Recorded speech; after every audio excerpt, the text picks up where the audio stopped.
We will keep going with the 4A brackets now. And let's go to the girls bracket first here, Christian, as we throw it up on the screen.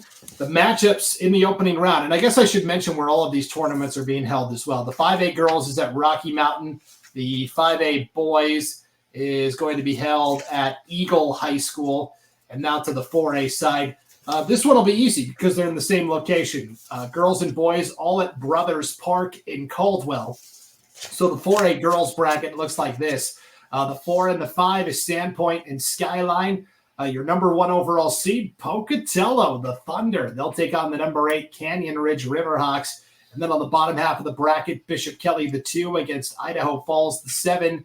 And then the 3 and 6 matchup is Valley View and Twin Falls. There was a lot to talk about in this bracket, Christian. What jumps out to you right away? Okay, things that jump out to me in this bracket. Again, I think the 4-5 seed matchup is, I think, going to be with the best first round matchup. I just think that those are 2 evenly matched teams of Sandpoint and Skyline. I really like that one. I think that's going to be interesting. But my overall storyline for this is I think that we might have 2 teams that have been on a path towards one another this whole season, and they got the 1 and 2 seeds, and I think that it's going to come down to them in the end.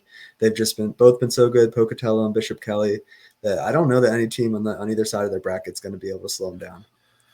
Yeah, it is really interesting with some of the seeds here and the storylines that come in. I mean, I see potential for upsets at 6-3.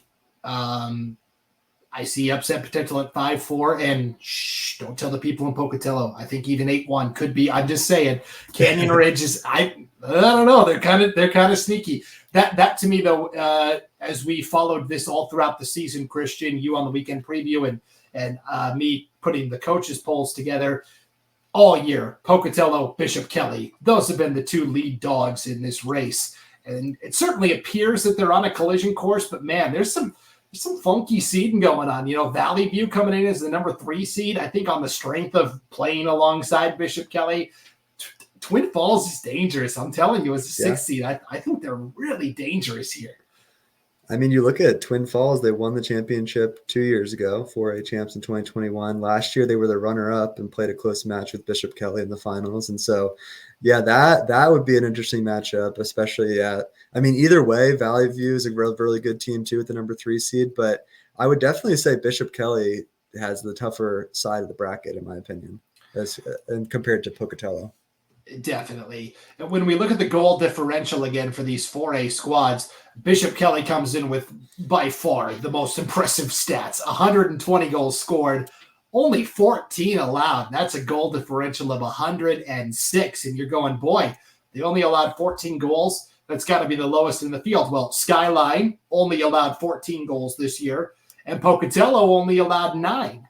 So that's why I think this could come down to which offense can get going, because I see the field here. Sandpoint only allowed 17 goals. Twin Falls allowed 21. Canyon Ridge 22. Goals might be at a premium in this tournament, Christian. Yeah, it's going to be really interesting. A lot of great defenses, a lot of great goalkeepers all around this tournament. As I was going through and just looking at some of the statistics, I was really blown away by a few of these players. I mean, you look at Christine Kent, the goalkeeper for Pocatello, and she has 51 saves on the year, has been just a rock back there for the Thunder all season long. And I mean, just up and down, it's going to be really intriguing. I think that. Like you said, there's definitely some interesting matchups that I think are going to come through in this bracket. Yeah. Pocatello lost to Bishop Kelly in the semifinals last year. They have not lost since. 16-0-1 this year. Their one draw was to Thunder Ridge at the 5A level. And they beat Sandpoint in penalty kicks for 3rd place last year. Sandpoint had to get through the gauntlet. They in Moscow, pretty famously 2 years ago, Sandpoint was undefeated going into the district championship match. Moscow beat them, stole the bid to state. So Sandpoint has been very motivated to make sure that hasn't happened since, but they only beat Moscow 1-0. Hannah Harvey had the second half goal for the win. And Sandpoint comes in taking on a Skyline team that is very young. And that district tournament, Christian, I don't know if you followed it at all, but it was wild. There was some crazy upsets there. We'll talk about Idaho Falls on the bottom half of that bracket, but Skyline, as the number 1 seed, had to beat Hillcrest on Saturday morning in the district second place game just to get to state. Yep, I know that's really interesting. I mean, there was definitely some intriguing matchups in the High Country Conference, District 6, on both sides, as we'll talk about in the boys as well. Some interesting results there that I was not expecting, as far as like just looking. I mean, like I said, I've been kind of following throughout the season, looking at some of the big matchups each weekend, and yeah, that was really intriguing. I'm glad Skyline still found a way through, because I definitely think that they're the most talented team coming out of that district, but like you said, they had to kind of run through it there this past weekend and sweat it out to get a spot here. Yeah, it's going to be that to me is the most exciting first round matchup. I think Skyline and Sandpoint, that 5 and 4. Let's talk about Canyon Ridge for a second, because we've talked about Pocatello and how good they are, but I think Canyon Ridge is kind of quietly. I mean, they went 12 and 5 and 2, 8 and 2 and 2 in the Great Basin Conference, and they got. No disrespect to Idaho Falls, but Idaho Falls was a 5 seed at their districts. They went 9 and 8 and 1, and Canyon Ridge got slotted below them on the seed line. That to me seems a little off, and I think Canyon Ridge has potential. Yeah, it was really interesting to me that on the girls' side, the District 4 teams got kind of slid down a little bit, whereas when we get to the boys' side, they're the number 1 and number 2 seeds coming out of that district. But so that really intrigued me. But yeah, Canyon Ridge I think is as good of an 8 seed as you're going to see in any of these teams, and I really think that they have a chance. They were right nipping at the heels of Twin Falls this whole season. I know they lost a few times to them, lost 2-1 in the district championship match, but then they came back and were able to knock off Mountain Home on penalty kicks to get into state. And so I think that's an interesting team. I mean, they were in the state tournament last year. I know they went 0-2. They were number 6 seed, but I mean, when just getting to state sometimes, I mean, we've seen it so many times, just that experience of being there and then bringing players back the next year. Like they have some good seniors there for the Riverhawks. That makes a big difference. And so I think that they'll be an interesting team to watch on that top half. Yeah, it's going to be really intriguing to see Cesar Duran in his first season at Canyon Ridge, because Canyon Ridge's previous coach, Krista Tackett, is now coaching the Bruins at Twin Falls High. They're the 6th seed in that bottom half of the bracket, 6 and 3 with Valley View. Valley View went 14 and 5, 10 and 2 in district play. They only lost to Bishop Kelly twice. That was their 2 losses. I don't know. This to me just seems like prime upset opportunity here. But what do you think of that Twin Falls Valley View matchup? Yeah, I honestly think that's going to be a really good one too, along with Sandpoint Skyline. Both the top and bottom part of that bracket, I think, are going to be fun matchups to watch. I mean, Valley View is a good team. They brought back Haley Upson, a junior defender. She was a first team All-State nominee last year. She has 4 goals and 17 assists as a defender, which is the most in 4A. So, I mean, that's some impressive statistics. Junior Alina Hernandez is a really good goal scorer. They have good talent there, and so I definitely think they got a tough draw as the number 3 seed to be facing a team with so much pedigree like Twin Falls. But don't count out Valley View either. They're coming from the bottom. I think they're a really good team. I mean, they gave Bishop Kelly a good run a few times. I mean, 2 of their matchups were really close. The third time they got blown out, but I mean, they're capable. I mean, as they say, it's hard to beat a team a certain number of times in a season. And so if they did get that matchup again in the semifinals with Bishop Kelly, I think that could be a good one. Yeah. And speaking of Bishop Kelly, they come in as one of the co-favorites along with Pocatello. They bring back Sophie Schmaltz, Boise State commit. She was the state player of the year last year. She was also the 4A SIC player of the year. But they've got Gracie Rhodes, Taylor Dietzel. They're the defending champs. And we have to remark upon this, Christian.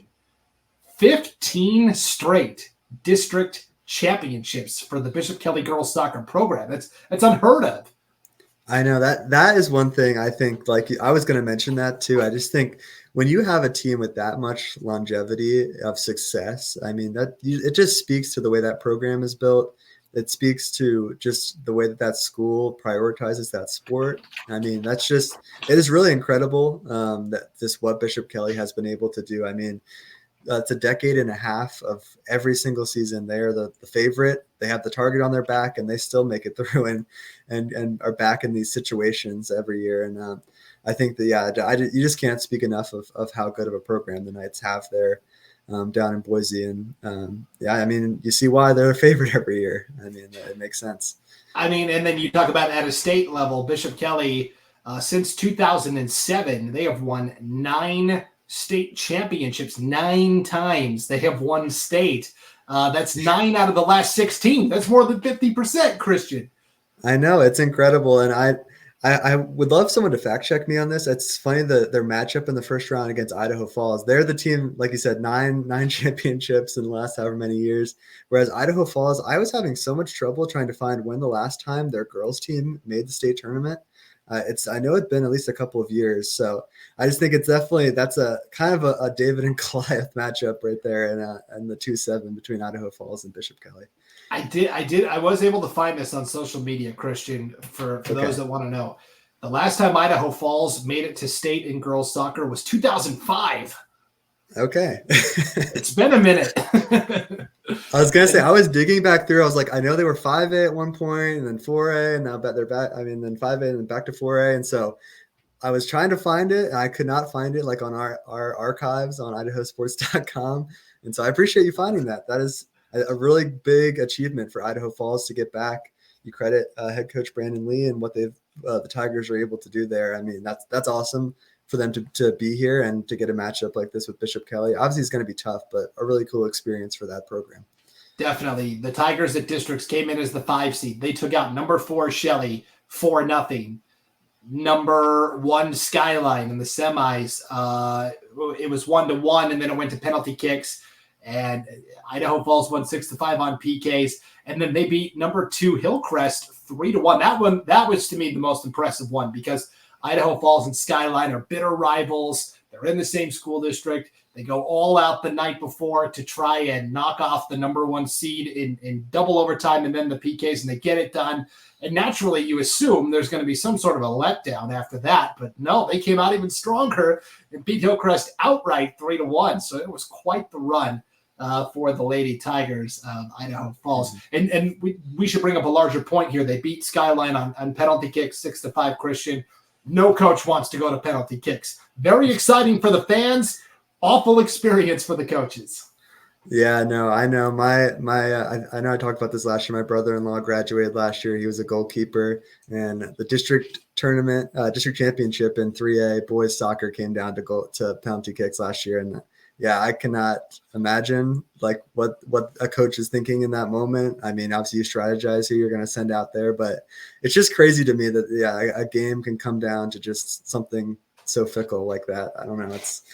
It's crazy, but I mean, it's fun. It's fun to watch, but it can be I'm sure a very heart-wrenching experience for those with something on the line. Yeah, coaches hate it for sure. Let's take a look at our 4A girls soccer players to watch here at state, 1 from each team. Sophie Schmaltz, of course, from Bishop Kelly. Jaba Hicks from Canyon Ridge. Grace Eastman from Idaho Falls. Kirstine Kent, the incredible goalkeeper for Pocatello High. Liliana Brinkmeyer representing Sandpoint. Macy Marlowe, only a freshman for Skyline and their leading scorer. Ava Schroeder from Twin Falls Christian. Not only did she help lead her team to state, but 2 weeks ago she also competed at the 4A state golf tournament and took 2nd overall. So she's a 2-sport athlete.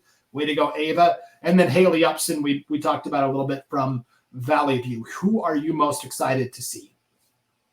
Oh, that's very cool about Ava Schroeder. I actually did not realize that, so definitely shout out. That's awesome. I love to see athletes competing in multiple sports. We've had it a lot of times before, and it's really neat to see. I think the one, I know we just talked a little bit about Idaho Falls, but Grace Eastman really stands out to me. She's only a sophomore, but 16 goals, 7 assists on the year. Idaho Falls as a team has only scored 39 goals this season. She has 16 of them. That's almost half of the goals that the Tigers have put in the back of the net this year are coming off of the foot of Grace Eastman. And I think that there's definitely something to speak to that of just when you're able to just produce that much for your team. Yeah, and the player I'm most excited to see is Liliana Brinkmeyer, the goalkeeper from Sandpoint. But I would give a 1A to Macy Marlowe right below her, the freshman from Skyline. I'm really intrigued to see what this freshman's all about. I think that's going to be a really fun matchup, that 4 versus 5 in the opening round. But it is prediction time here, Christian. Do you have an upset special in the opening round? Yes, my upset special. The only one I have picked, I think, would be Twin Falls and over Valley View, and even then, that's going to be close. But that would be my upset here in the first round. Okay, very interesting. I'm going to go with. I can't go 5-4 again. I can't. Did you say? Sorry, I was getting the next slide already. What was your upset special? Good. Oh, I picked Twin Falls. I picked the Bruins over the Falcons.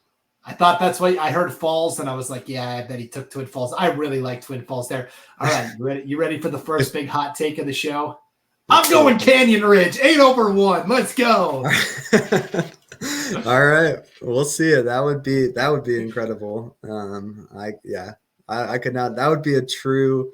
I mean, if either the 8 or the 7 somehow found a way to win in this bracket, I think that would be probably the biggest upset of the weekend. Oh, man. People in Pocatello, those were my old stomping grounds. I lived there for 5 years. I'm never welcome back. Oh, man. That's funny. Yeah. All right. What's your championship matchup and winner? Championship matchup. Like I said off the top, I really think it is going to end up being chalk. I'm not going to go with the Riverhawks, unfortunately. I will pick Pocatello to get through. I just want to give some flowers. I'm not going to pick them for the championship, but wanted to give some flowers to Sandpoint. They're a really great team up north. Connor Baranski, the head coach, just runs a great program. Senior defender Aaliyah Strock is an awesome player. I just don't know that they have the scoring to be able to get past that Pocatello potent defense. And so I'm going to pick Pokey. And I unfortunately cannot pick against Bishop Kelly. I think Twin Falls will get through that first round, but I think BK is just too good this year. I think they get it done once again. And so I'm going a little chalky, but I think it will be 1-2, but I think Bishop Kelly gets it done. That's all right, because I'm leaning the totally opposite way. I think you're right. Sandpoint against Pocatello might run into some problems, but I already said they're going to lose to Canyon Ridge. So let's just put Sandpoint all the way in the championship, and I'll take them against Twin Falls, and I will take the Bulldogs as your 4A girls soccer champs. A 4 versus a 6. Let's go. Sandpoint over Twin. That may come back to haunt me. We'll see. Yeah, well, I mean, you got to save this clip. You're either going to be the best person ever and have the incredible pick, or this will be the cold take of the week. Yeah, that's for sure. All right, before we go to our 4A boys soccer bracket, let's take a look at the teams that are double dipping and sending both their girls and boys programs to state. Half the field, 4 of 8. And 1 from each region, which I kind of like. You've got Sandpoint from the north, Bishop Kelly from the west, Canyon Ridge from the Magic Valley, and then Idaho Falls from the east. Pretty incredible that 4 of the teams, because there's 25 teams playing Class 4A soccer. So this is harder to do than in 5A. Oh yeah, that is really impressive. I think you just look at some of these programs. I mean, just some stalwarts of the 4A classification. I mean, especially between Bishop Kelly and Sandpoint, the number of championships they've won in the past 15, 20 years is really impressive. But I mean, you got to give props to Canyon Ridge. They're just one of those consistent programs. I don't know they necessarily have had a lot of recent championships, but they're there every year on both boys and girls side, and they're a really strong team and honestly a legitimate contender, especially on the boys side. Yeah, well, let's get right into it then. Here is the 4A boys soccer bracket. Your 4 and 5, Bishop Kelly and Century. Wood River, the number 1 overall seed, will take on Idaho Falls, the 8. Canyon Ridge is the 2 seed. They'll play the number 7 Blackfoot Broncos. And then in our 3 versus 6 matchup, it is Caldwell and Sandpoint. What jumps out to you right off the top? So what jumps out to me here, and I kind of mentioned it, is the interesting max prep rankings where the teams from District 4, give them credit. They played really tough non-conference schedules, went out and played a few of the good teams from East Idaho and a few of the teams from the Treasure Valley and got some wins. And Seeing Wood River, Canyon Ridge 1 and 2, I think is just a really big testament to that Great Basin League. So I think that's one thing that really stands out to me. The matchup to me that is the most intriguing is on the bottom there with Caldwell and Sandpoint. I think that's a really good Sandpoint team. They went toe-to-toe with the 5A squads up north. And obviously we know Caldwell, defending champions, and they have a lot back. They lost a lot, but they still have some key pieces back. And I think that they're just as possible as any other team in this bracket to make a run. Yeah, the first thing that jumps out to me is Idaho Falls. Their boys didn't have a terrible season. I mean, they went 9-6-2. And again, no knock on the Idaho Falls girls, but they got the 7 seed. The Idaho Falls boys got the 8 seed. And they're like, come on, what do we got to do here? What did we do wrong? But outside of that, I agree. That Caldwell-Sandpoint matchup at the bottom is very tasty. And I think whoever wins that has a really good chance of getting all the way to the championship matchup. Oh, yeah, I completely agree. I think that's another one where I'm like, man, I wish that was not a first-round matchup because I could definitely see both those teams meeting up later in the tournament. But I think whoever wins that could get through the bottom half. Yeah, and so let's talk about the number 1 seed overall here, Wood River, because they just – I think casual fans will go, Wood River, how'd they get the 1 seed? But, you look beyond the surface because we're not used to Wood River being a huge player. They were the number 7 seed in state last year by comparison. But they came out right out of the gates this year and sent a message when they beat Caldwell in that non-conference matchup to start the year. And since then, they've bankrolled some wins. They beat the Sun Valley Community School, which I think helped their Max Preps ranking. And then I think by proxy, Canyon Ridge won enough to kind of get carried along with Wood River. But no doubt it was Wood River getting that first one over Caldwell that I think set the tone for the high seeds from District 4. Yeah, that's one of those things that really blows me away. And I guess you have to credit it to those non-conference games. I mean, they took down Caldwell. They beat Thunder Ridge, who's a good 5A team, obviously, as we talked about. They beat Sun Valley, like you said, and just how well they outscored their opponents, because it's really intriguing that Canyon Ridge won the regular season and the district playoff championship over Wood River, but yet Wood River gets that 1 seed over Canyon Ridge. And it was really, really close. I know it came down to just like less than 1 max prep point. Just fractions of max prep points. But Wood River, I mean, give them credit. They got some big wins this year. And I really think that they could do some damage here too. I don't think that they're a fluke number 1 seed either. I know there's a lot of Canyon Ridge fans that are like, what the heck? we beat these guys for the regular season. They beat them. They beat them 2 out of 3 times this season, and including in the district championship, which is weighted for more because it's a playoff game, and yet somehow they ended up still behind them in the max prep ranking. So explain that one. Yeah, I don't know. That's anyways. So yeah, Wood River, I think gets a good win, and then I think they really get tested by whoever wins that 4-5 matchup.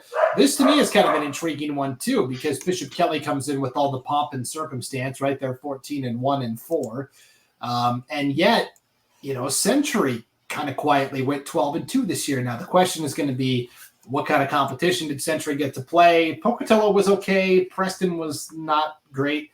But I don't know. I think this is a Century team that's primed for maybe a little upset. Yeah, I really think that's a good Diamondbacks team. I mean, they were last year also the number 5 seed. Again, I appreciate when teams don't change seeds. I don't have to change anything in my my little write up from last year. I just kept them exactly the same, just changed their record. That's it. But I appreciate that. But on a serious note, Century is a very good team. I mean, they play in an interesting part down the Southeast Idaho Conference. And so they kind of are in an interesting spot in the state where they can play a few non-conference games, but they just have only 3 teams in their conference. So there's only a few actual conference games. So a lot of their schedule goes to playing the non-conference games. They end up playing just a less games, as you can see, only playing 14 games on the year. But I really think that they're a good team. They went 0-2 at state last year again, but I really think that they'll get at least 1 win this weekend, even if it's on the back half of the bracket. Yeah, I agree with that for sure. And Bishop Kelly comes in by the hair of their chinny chin chin. I mean, they lost to Caldwell in the district championship matchup, and it came down to penalty kicks, I believe. And then they had to turn around and beat Valley View on Saturday morning just to take second place at districts and get that second spot to state. But it took them overtime, and they won 4-3. And so Bishop Kelly comes in, not on a ton of momentum, and yet, man, it's really hard to pick against Bishop Kelly. So I just, I don't know. It's going to be really hard there, I think. But Yeah, I know. It's one of those things. I mean, Bishop Kelly got the 4 seed this year. Last year, I mean, we saw it. They were the number 8 seed. We called it on the broadcast last year too when we were going through the 4A bracket of watch out. That's a number 8 seed that is really dangerous. What did they do? Went to the finals, took Caldwell, who did not lose a game all season, did not trail at all last season, took them to penalty kicks in that championship match and very nearly took down the Cougars. And so, like you said, I know they only snuck in here, but you really cannot count Bishop Kelly out. yeah, I mean, they come in actually with the best goal differential, 66 scored on the year, 14 allowed for plus 52. They just edged out Wood River, who was plus 51. And then Caldwell was plus 48 and Canyon Ridge was plus 44. So to me, there is kind of a clear delineation between the top 4 and the bottom 4 seeds. I think you could quibble about what order they were seated in, but I think there is a line between top 4 and the bottom 4. Let's talk about Blackfoot really quickly. They were the District 6 champions. They beat Idaho Falls. Liam Pope has been doing this a long time. He's a good coach for Blackfoot. I just don't know. I mean, they're 11-3-1, but again, how good was the East this year? I guess we'll find out. Yeah, I think they're an interesting team there, sitting at number 7. I mean, you look at, I know they graduated their first team All-State goalie, Gavin Cornell, from last year, but the Broncos, they took 3rd place last year in the 4A tournament, for those who recall. And so they're a team that's experienced. They're a team that's been here before. They won the regular season and the district playoff championship over Idaho Falls.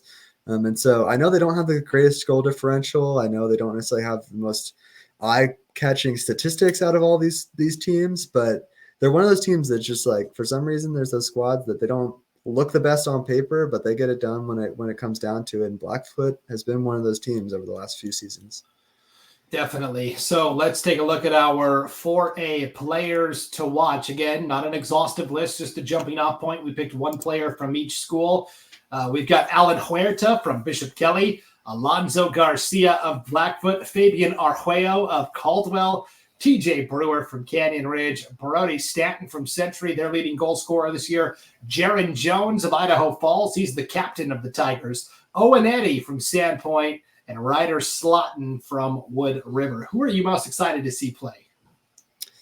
I will say I'm glad you pronounced his name first before me. Owen Eddy from Sandpoint.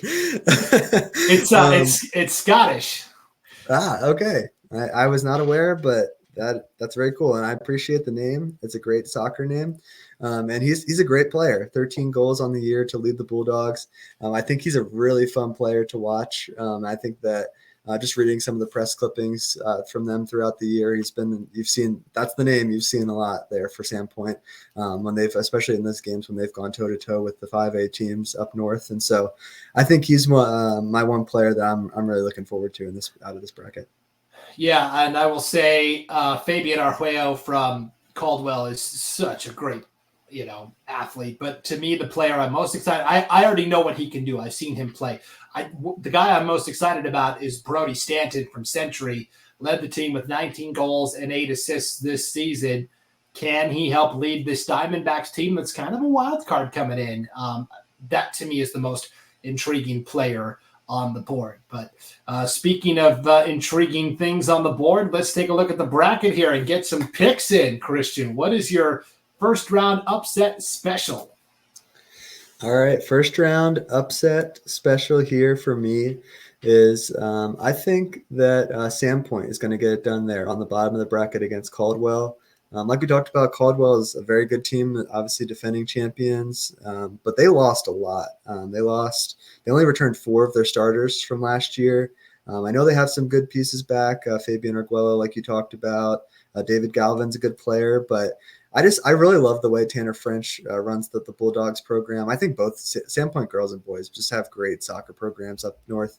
And I just want to give a shout out too, just to senior Jet Longenecker for the Bulldogs. I got to write an article about him for another magazine that I write for. He told me last winter, during the winter, they have a turf field up in Sandpoint. He would go out and shovel the snow off of the turf field and run sprints and kick the soccer ball around. So I'm just imagining, I don't live in Sandpoint, but I'm just imagining driving by in the dead of winter when there's snow on the ground and you look over and Jet Longenecker is just out there just running sprints on the field. I think that kind of determination, just the way they run their program, I think that's going to be my upset pick. That's epic. Yeah, that's dedication right there. I'll be honest, I don't know if I really like any upset specials in this bracket. If I'm picking one, I guess I'll go Century. Again, here comes, Brandon really stepping out here, 5/4. But I don't even like that. Honestly, I don't think I have one. I guess I would take Century over Bishop Kelly, but I honestly don't see an upset. I think the top four all advance in this bracket. I'll go chalk. And then I guess the question would be, Christian, what's your championship matchup and who you got winning? Yeah, I think my championship matchup, again, I talked about Sandpoint. I think that they will be able to sneak by Canyon Ridge in the semifinals and make it to that championship round. And for me, out of the top, I think the 1-4 matchup, if that's what it is, Wood River, Bishop Kelly, is going to be a heck of a soccer match. I think that's going to be one I could maybe even see going to penalty kicks or, going to overtime potentially. Is that those are just two really good teams, a lot of talent on both squads. But I'm going to say Wood River, Sandpoint in the finals. I think Wood River will get through. And I'm going to say Wood River, number 1 seed. I think, again, they're kind of that team that you were maybe not expecting to be the number 1. But I'm going to pick them. I'm going to pick them to go through. Okay, I like that. So I've picked all top 4 seeds to advance. And then I think we're going to have 2 really good semifinals, like probably the best among all the brackets. I think right here, this semifinal Friday is going to be the best. I will take Wood River, the number 1 seed from the top. And I will take Caldwell, the 3 seed from the bottom, setting up. See, I'm a big story guy. And what a story it would be if Wood River and Caldwell met again after they met in the season opener. And this time, Caldwell gets their revenge. I'm taking the Cougars over Wood River in the 4A championship. Okay, there we go. You keep picking these repeat champion teams here, so you're out here for some teams building legacies and owning some dynasties here in soccer this year. Just call me Brandon Baney, the dynasty builder. It's all good. All right, that is our 4A state soccer preview. All we have left are the 3As, and again, the 4A girls and boys state tournaments both will be played at Brothers Park in Caldwell. You'll probably be able to sneak peeks at both games going on at the same time. I think they've staggered the start times a little bit as well, so it's a little more viewer friendly.